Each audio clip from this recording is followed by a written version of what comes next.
मुंशी जी, भोजपुरी में बहुत सारा अश्लीलता फैल गई बा। जी मालिक।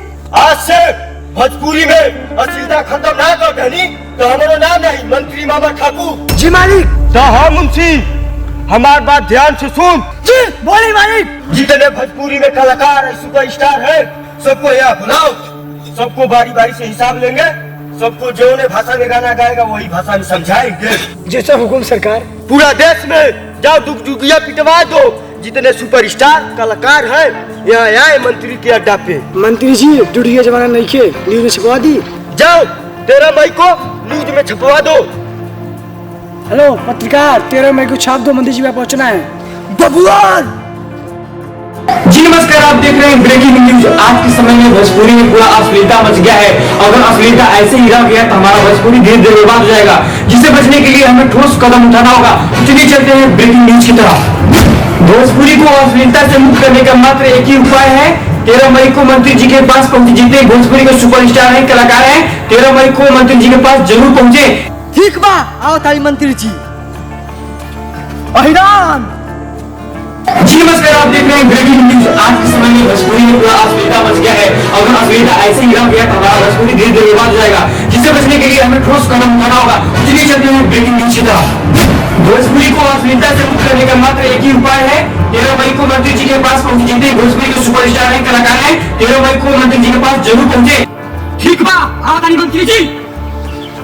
पंडितान। जी नमस्कार, आप देख रहे हैं ब्रेकिंग न्यूज। आज के समय में भोजपुरी में पूरा अश्लीलता मच गया है। अगर अश्लीलता ऐसे ही रह गया तो हमारा भोजपुरी धीरे धीरे बर्बाद हो जाएगा, जिसे बचने के लिए हमें ठोस कदम उठाना होगा। चलिए चलते हैं ब्रेकिंग न्यूज की तरफ। भोजपुरी को अश्लीलता से मुक्त करने का मात्र एक ही उपाय है। 13 मई को मंत्री जी के पास पहुंचे। जितने भोजपुरी के सुपरस्टार हैं, कलाकार हैं, 13 मई को मंत्री जी के पास जरूर पहुंचे। ठीक बा, हम आवत मंत्री जी। नमस्ते मंत्री जी। नमस्ते नमस्ते सुपरस्टार। ठीक बा, बैठिए बैठिए। ठीक है मंत्री जी। पंडितान। और सुपरस्टार कहाँ रह गए मुंशी जी? आ रहे हैं मंत्री जी। नमस्ते मंत्री जी। नमस्ते नमस्ते, बैठिए जा सब लोग।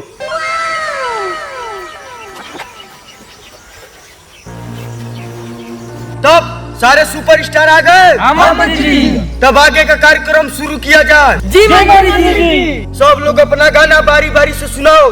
देखते हैं कि कौन फैलाया भोजपुरी में अश्लीलता साला। ठीक बा मंत्री जी, हमें शुरुआत करता नहीं। ठीक बा, सुनाओ।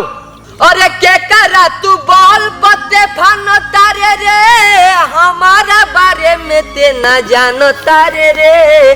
अरे वही के बोलाओ जोवन खास तोरा, बबुआन जी से बर बदमाश कौन ह, बबुआन जी से बर बदमाश कौन ह।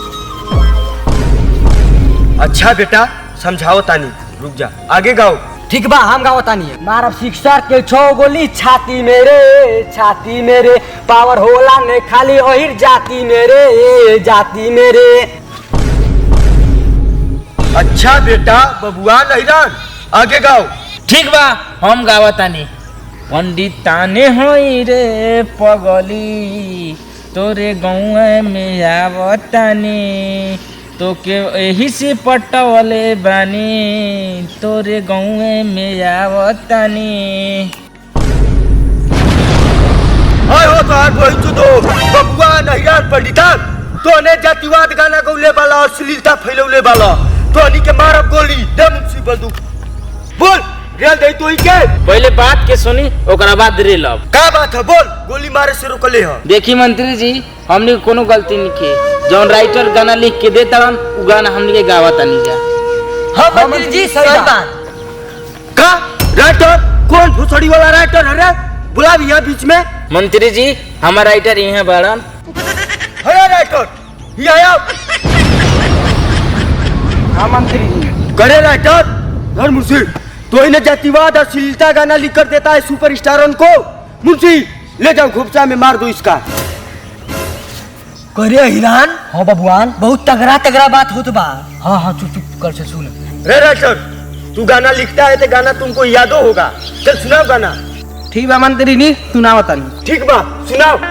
पंडित जी के पहले गिठिया लेवे द, फीता टाटा वाले लेवे द का फीता कटवा लेवे दे तोर गड़िया कटवा दे तो के इतना मार मारब कि कुल गाना लिखल भुलाई जीबे जानत नहीं हुए तू तोर गाड़ कटवाई आई मारब चल जगह पर चुपचाप बैठ गाना सरऊ लिखते हैं लिखे के शऊर नहीं गाना लिखे कहो तो हर रोहित तो सुपरस्टार लोग तो यानी समाज में तो जातिवाद गाना गा के फैला देला जा सुंदर गाना गावत तो तोहरी बोहित तो मुआ दे फाड़ दे आई तो के काट दे राइटर इते मने का गोली हो तो के अलगे से बम लिया के मारब पंडितान के मारब चित्तर में बबुआन के मारब उत्तर में और वो के मारब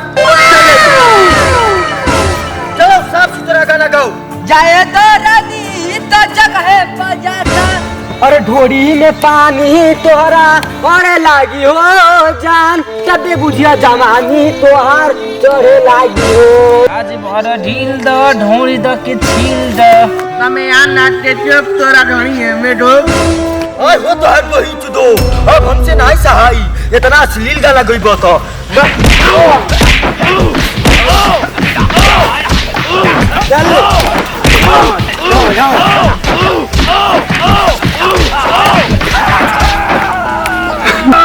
मंत्री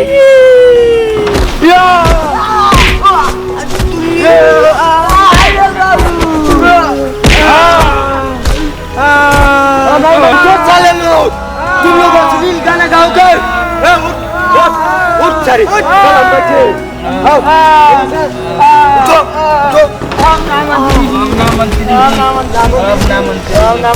नहीं तोरी पहुंची तू अब कहे नहीं मंत्री जी अब असली गाना नहीं गावल जाई मार के गाड़ फाड़ दे मंत्री सुनो सब बात हमारे ध्यान से आज से असली जातिवाद गाना भोजपुरी में नहीं आवे के चाहिए तो बड़ी मार मारो गाना गाओ सुंदर गाओ बढ़िया गाओ जाओ ऐश करो जिंदगी का जाओ भागो यहाँ से जाओ साफ सुथरा सब लोग गाना गाना चलो मुंशी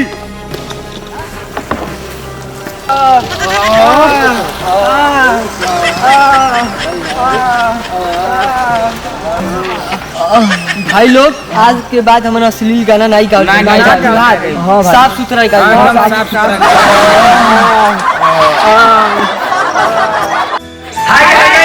गाइस ये वीडियो सिर्फ मनोरंजन के लिए बनाया गया था। इस वीडियो में थोड़ा गाली गलौज हो गया है, इसलिए आप लोग बुरा मत मानिएगा। इस वीडियो को सिर्फ मनोरंजन के उद्देश्य से देखिएगा और वीडियो को पसंद आए तो वीडियो को लाइक कीजिएगा। हाँ भाई लोग देखिए इन भाइयों का मेहनत को देखकर कम से कम लाइक सब्सक्राइब करके सपोर्ट तो कीजिए और इस वीडियो को ज्यादा से ज्यादा लोगों तक पहुंचाइए। और भाई लोग आप सपोर्ट करेंगे तो हम लोग अच्छा से अच्छा वीडियो लेकर आएंगे। जी बिल्कुल बहुत बढ़िया बढ़िया वीडियो आने वाला है। इस चैनल को सब्सक्राइब कर लीजिए ताकि हमारा वीडियो सबसे पहले आप लोगों तक पहुंचे। तो मिलते हैं उसी धमाकेदार वीडियो के साथ। जय हिंद जय भारत।